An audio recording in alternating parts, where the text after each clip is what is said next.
do genuinely whatever it fucking takes. There's a lot of people that will try and then fail and then quit. And then there's the people that will try, fail, get back up, try again, but 10 more times they'll quit. And then there's the person that tries for their entire life and then looks back with no regrets. And that's really the dream life, when you can actively pursue something with a passion. And that is the really awesome thing about all of this.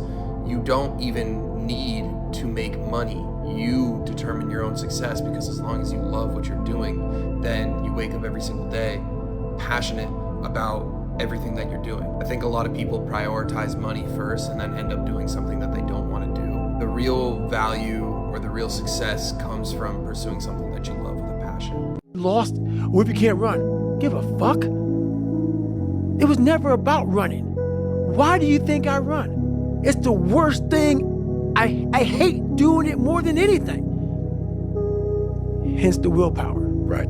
Your anterior mid-cingulate cortex would start to regress if you loved running. Think about it. Every day I wake up, I don't just run a mile, 2 miles. It's the one thing I hate the most to do, and I do it like I love it. 250, 60, 70, 300-mile runs at one time. No sleep. And every step, when I get to think about this, I get to the fucking start line, cussing at Jennifer. Why the fuck am I here? I hate this shit. After 70 some hours of running, every fucking question I ever had is answered. Every question I had is answered. The future you is depending on the present version of yourself. If you guys aren't willing to wake up and do something in the present tense and take actions on a daily basis to help you get towards those future goals that you aspire and dream of, then in 5 years, you guys cannot be complaining when you are not in the position that you wanted to be, because you had the chance. Every single action that you have taken since birth has led you to be in this exact position. It's not your environment's fault. It's not your family's fault. It's not your friend's fault. It's any sort of outside variable's fault but your own for why you are in this position right now. And the second that you start thinking that, the second that you start taking fault for everything that has happened in your life, is the second that you are in control of your future. It makes me very irritated when I see other people trying to point fingers at external things that have nothing to do with why they're in the position that they're in right now. The second you start taking responsibility is the second that you can start controlling your own future. You had nobody anyway, motherfucker. Look around you. There was no fucking team. It was you. There was no weight loss program or mom and dad waking you up saying you can do it, you can be better, trying to build belief. You built belief when you had nothing. Rock bottom. You did that. So as times get hard for me, the truth comes out. And my truth is powerful as fuck. It's real. It's tangible. I feel it. It comes out of my brain as I speak about it.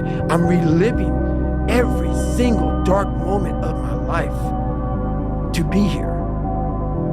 So that is what people don't get.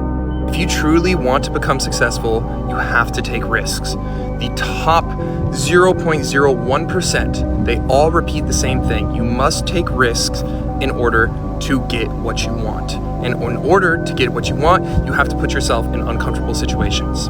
For you to be a piece of shit and come out of that, you don't just come out of it. You spend decades studying your mind and the human mind on how it functions in good environments, bad environments, stressful environments, patient environments. You studied all because you had to put all this together to create the mind to become successful. So I had to, like, God blessed me with this brain. I had to create a mind. And so in doing so, I figured out every piece of shit human being in the world, because that's what I was going off of for myself. So I know why you go on Instagram. I know why because you just have the time. You have the time because you don't want to put that time into bettering oneself. So I know why I'm misunderstood. I'm misunderstood by people who have plenty of time on their hands to misunderstand me because they are exactly where I once was. which is a low-life, lazy piece of shit.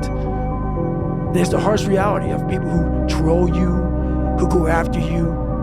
They have nothing better to do with their lives. It's not some after-school special. It's the truth, but once was that way. The easiest thing in life to do is give up. That's the route and that's the choice that 99% of you guys choose every single day. Whether it's giving up going to the gym for that day, whether it's giving up because you don't want to get your steps in for that day, whether it's giving up because you just had these big dreams and aspirations that you once had as a young child, or you once had maybe just a couple months ago and you gave up. You gave up on any sort of effort that could be applied to giving yourself a better life. It's the easiest route, but it's also the saddest, loneliest, worst route that you could possibly ever take your life. Period of time, and nothing in the world can do it like pushing yourself to the absolute limit. I call it like, so people have talent. People have a lot of talent. And this is going beyond your talent. So when there's no more talent, what happens to you? Most people quit. People only go to their talent level. And once your talent level is gone, it becomes a mental game. That whole mental game sets in then. And most people can only perform to their talent. And they realize, man, why am I always messing up right here? Why is this like my big hurdle? It's because you're performing to your talent. And then after that, your mind has nothing for you.